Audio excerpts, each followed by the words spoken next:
नेपालको सार्वभौम संसदको यस गरिबमय रोस्टममा उभिएर आज म गुल्मी क्षेत्र नम्बर 1 को निर्वाचित सांसद सागर ढकालका रूपमा आफ्नो पहिलो विचार राख्दैछु। सम्भवतः सबैभन्दा धेरै हामी बोलिरहेका पनि छौँ र सकेसम्म यो मेरो पहिलो पटक नै सम्बोधन गर्दैछु र यसको अर्थ पनि मेरो के हो भन्दै गर्दाखेरि हामी बोलिरहेका छौँ तर यो बोलीको ट्र्याक कहाँ छ के छ हामी कसैलाई पनि थाहा छैन। त्यही भएर यसमा हामीले विस्तृत रूपमा चाहिँ धेरै नै संशोधन राखिरहेका छौँ। यहाँ बोल्नु र टेलिभिजनमा गएर बोल्नुमा के तात्विक फरक छ हामीले यसको उत्तर खोज्नुपर्छ। हामी आउँछौँ आफ्नो धारणा राख्न 1 देखि 4 मिनटको समय पाउँछौँ। समय सकिन साथ माइक काटिन्छ, घन्टी बज्छ, एउटा परम्परागत कर्मकाण्ड पुरा हुन्छ अनि हामी बाहिरिन्छौँ। सभामुख महोदय, कतै हामीले यो संसदलाई एउटा औपचारिक जस्तो त बनाइरहेका छैनौँ। यो प्रशासनिक र झन्झटिलो कार्यशैली लोकतन्त्र चलाउने एकमात्र बाटो हो भन्ने भ्रमबाट हामी निस्किनै पर्छ। उदाहरणको लागि आजकै यही संशोधनकै विषय हेरौँ। हामीले यो संशोधन गर्दाखेरि करिब 35 जनाले संशोधन राख्नुभयो र संशोधन राख्दै गर्दाखेरि हाम्रो आज मात्रै सबैको 3 घण्टा जति हामी यत्तिकै थाकेर बसिरहेछौँ सबै। अनि करिब 825 चाहिँ हाम्रो काम गर्ने घण्टा मात्रै वेस्ट भयो र यसो गर्दै गर्दाखेरि एकजना सांसद करिब 3 महिना सुते बराबर भयो। आजको यो हामीले कर्मकाण्डी पाराले हामी कतिसम्म चल्छौँ, सधैँभरि यसै गरी चल्नुपर्छ भन्ने पनि छैन। हामीले यसलाई परिवर्तन गर्न सक्छौँ। उदाहरणको लागि अहिले पनि हाम्रो प्रधानमन्त्री नै हेर्नुहुन्छ भने पनि विश्वमै एक हिसाबले सबैभन्दा कान्छो प्रधानमन्त्री हुनुहुन्छ। हाम्रो संसद पनि सबै युवाहरू छौँ। बुदागत रूपमा आफूले मैले बुदागत रूपमै राख्छु ध्यान केन्द्रित गर्नलाई अनुरोध गर्छु। हस्, धेरै धन्यवाद। हामी पनि यहाँ सबै युवाहरू नै छौँ।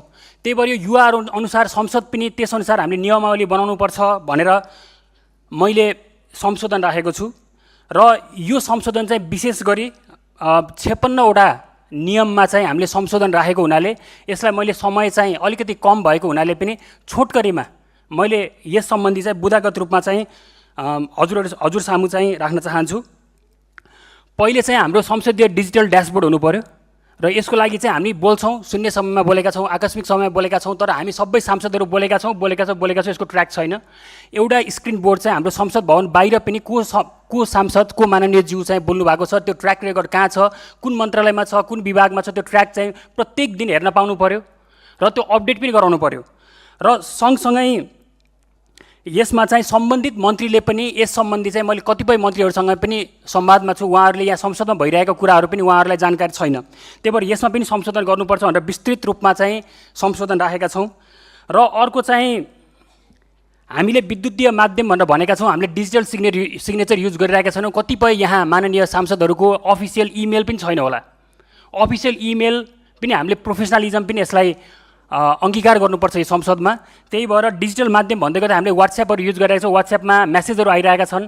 यसलाई हामीले कतिको ट्रस्टेबल हो, भोलि बिहान व्हाट्सएप बन्द भयो भने हामीले के गर्छौँ, कतिको सेक्युरिटी सिचुएसन हामीले कतिको हेरेछौँ होइन। लगभग हाम्रा एकदमै संसदमा महत्त्वपूर्ण सूचनाहरू त्यहाँ रहेका छन्। त्यही भएर यिनी कुराहरूलाई पनि हामीले ध्यानमा राख्नुपर्छ। र अर्को कुरा चाहिँ समय सीमा र अनुसन्धानको संरचना।